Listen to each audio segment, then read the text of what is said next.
bonsoir tout le monde. Ce soir, on va parler des Russes qui continuent leur offensive en Ukraine et du président Zelensky qui a pris la parole aujourd'hui devant la Chambre des communes.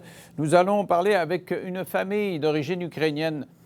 Cette femme-là a un père russe en Russie, une mère ukrainienne, et elle n'est pas déchirée parce qu'elle est tout à fait solidaire de l'Ukraine, mais elle comprend quand même qu'il y a des Russes qui puissent manifester, se faire arrêter. Elle va nous expliquer comment elle se sent solidaire, autant des Russes que des Ukrainiens. Des Russes qui résistent et des Ukrainiens qui résistent. Maintenant, dans l'air, il y a plein de gens qui disent pourquoi est-ce qu'on ne devrait pas se débarrasser de Poutine, le faire assassiner. Il y a déjà eu des opérations spéciales. Il y a eu plein de ces opérations spéciales-là qui ont raté.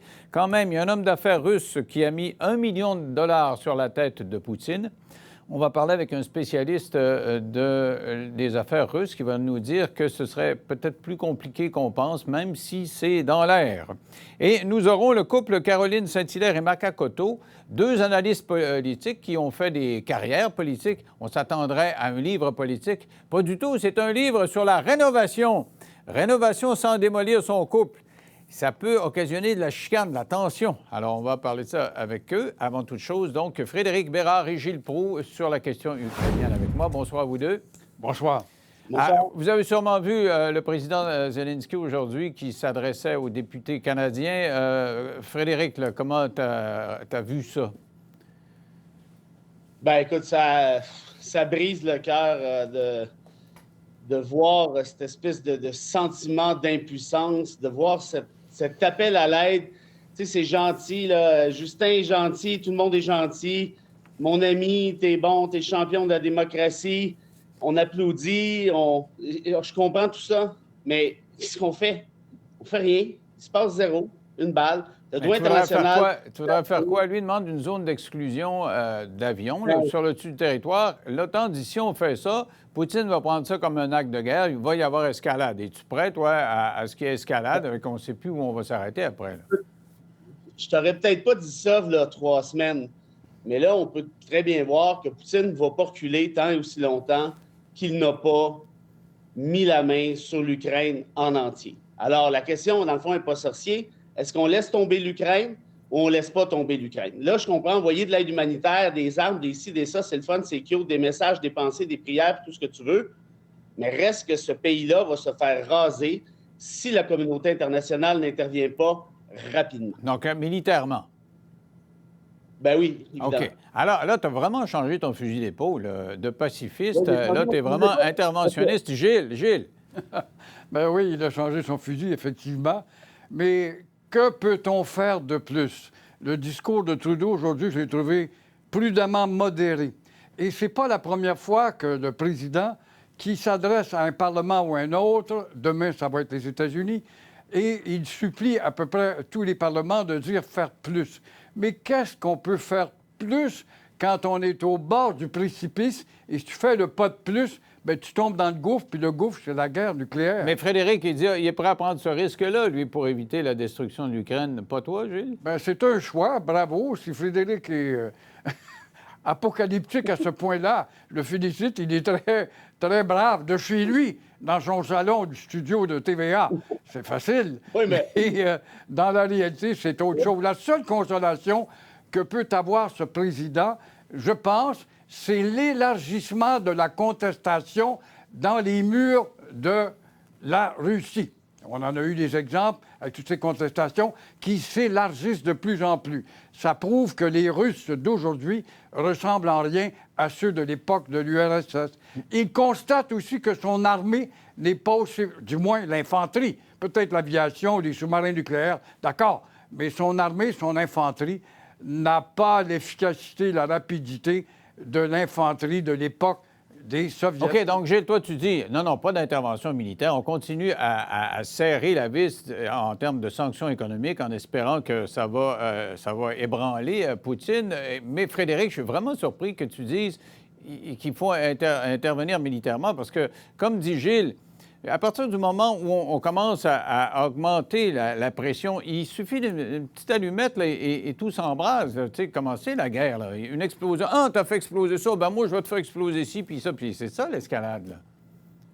Ben, écoute, c'est plus complexe qu'on pense, c'est évident, puis je suis d'accord. Puis ce que disait Gilles, quand il m'accusait de prononcer ces paroles-là dans mon salon d'Hochelaga, il n'a pas tort, ça me fait penser à la discussion de Camus. Puis Sartre disait les armes, les armes, les armes. Camus il disait ben, vas-y, sors du café de flore, arrête de boire ton petit pastis, puis vas-y.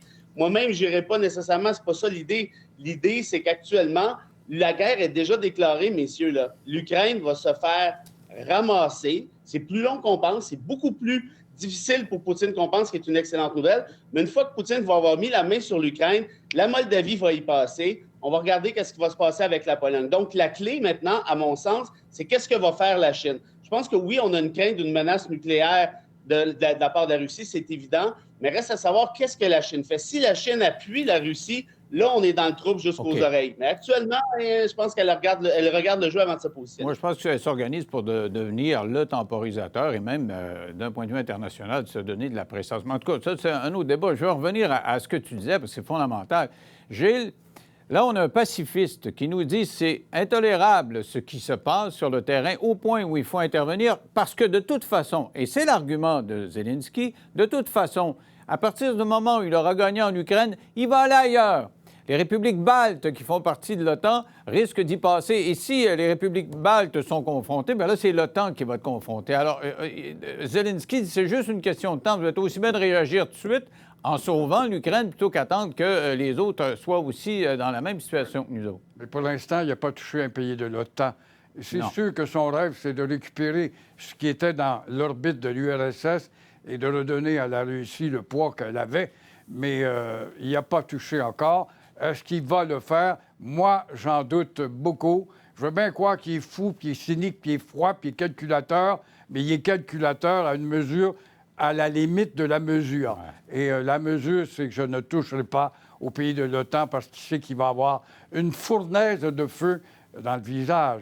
Et ça s'attriste pour toute l'Europe et le globe terrestre. Et c'est pour ça que c'est délicat, ton argument que tu défendais tantôt, Frédéric, à l'effet que, avant que ça s'embrase, on ne le sait pas. Ce que Gilles dit, c'est qu'on ne le sait pas. Ce ne serait pas logique que ça s'embrase. Ce ne serait pas logique que Poutine, qui vienne nous gosser un petit peu, là, il a commencé à bombarder dans l'ouest ukrainien, c'est plus proche des frontières européennes, mais ça, il fait ça pour gosser. De là à dire, je vais y aller de plein fouet, là, frontalement, on verra. Maintenant, parlons de résistance. Tu as parlé tantôt de la résistance exceptionnelle du peuple ukrainien. Parlons de la résistance des Russes. Il y a des gens qui vont quand même... hier, je voyais un reportage, ils vont manifester, ça prend... Le reporter est en main, ça prend 10 secondes. Personne arrive sur la place, sort sa pancarte. 10 secondes après, il y a les policiers. Mais ils vont, puis ils savent qu'ils vont se faire arrêter. Et tu as vu cette journaliste, je ne sais pas si on peut voir les images, qui est en plein téléjournal. Elle travaille, les journalistes là-bas, puis elle crie « No war », on ne veut pas de guerre. Ce que vous entendez à notre téléjournal, c'est de la propagande. Il n'y a rien de vrai là-dedans. Elle a été arrêtée et libérée sous caution, ce qui est quand même surprenant. Réaction de ça là-dessus, Frédéric? Ben oui, puis parenthèse d'une mini-seconde pour répondre à ce qui a été dit avant. Je suis encore pacifiste qu'on sache. La question, c'est est-ce qu'on abandonne les Ukrainiens ou non? C'est ça la question actuellement. Et j'ai l'impression que c'est l'agneau sacrifié pour l'Occident. Puis franchement, moi, ça me fait mal au cœur. Moi, je suis pas d'accord avec toi. Jamais l'Occident s'est solidarisé autant que ça depuis la Deuxième Guerre. Les sanctions économiques sont...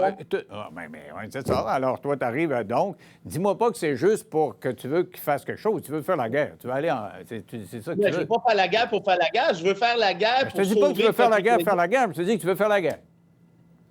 Non, mais tu es en train de me dire... Non, mais tu es en train de me dire on fait rien. C'est pas vrai qu'on fait rien. Écoute,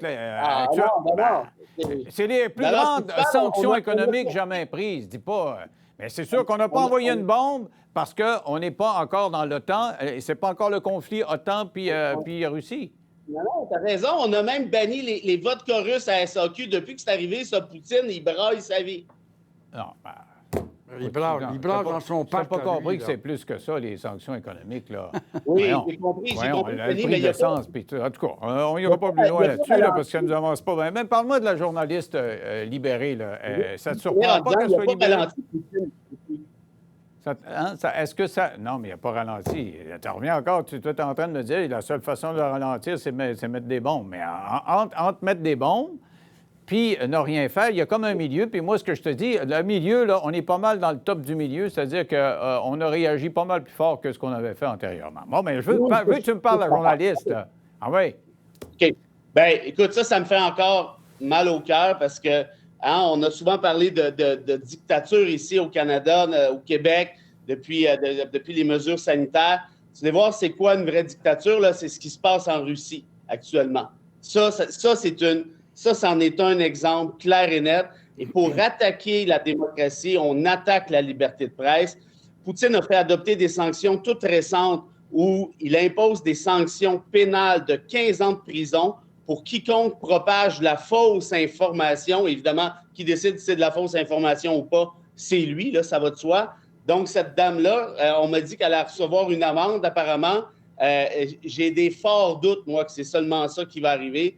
Il y a des chances qu'il arrive des trucs pas mal plus graves. Et je salue néanmoins son courage, franchement, un courage d'exception. Et je pense que ça devrait nous faire réfléchir sur l'importance, justement, de la liberté de presse dans une démocratie ou dans ce qui devrait être une démocratie. Gilles, tu ne penses pas que c'est pour, justement, fermer le clapet de la communauté internationale? Parce qu'elle est passible de 15 ans de prison, puis on la libère sous caution ou sous condition. Elle a eu une amende.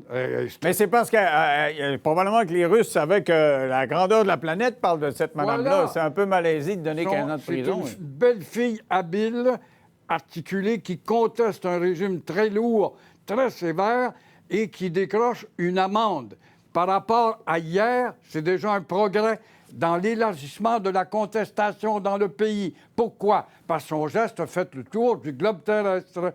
Alors, c'est sûr qu'elle va être en liberté en attendant d'eux. Elle a besoin de surveiller les feux rouges au coin de la rue. Ça, je suis d'accord avec toi. Mais il y a quelque chose d'espoir là-dedans, en ce sens qu'elle va créer peut-être une contagion. On le verra avec les athlètes, on va peut-être en parler tout à l'heure. Oui. Les joueurs de hockey. Allons-y tout de suite, justement, Ovechkin, là, parce qu'il y a plein de gens qui disent qu'il faudrait que les joueurs russes de hockey qui sont en Amérique du Nord, qui sont payés des gros montants, soient suspendus.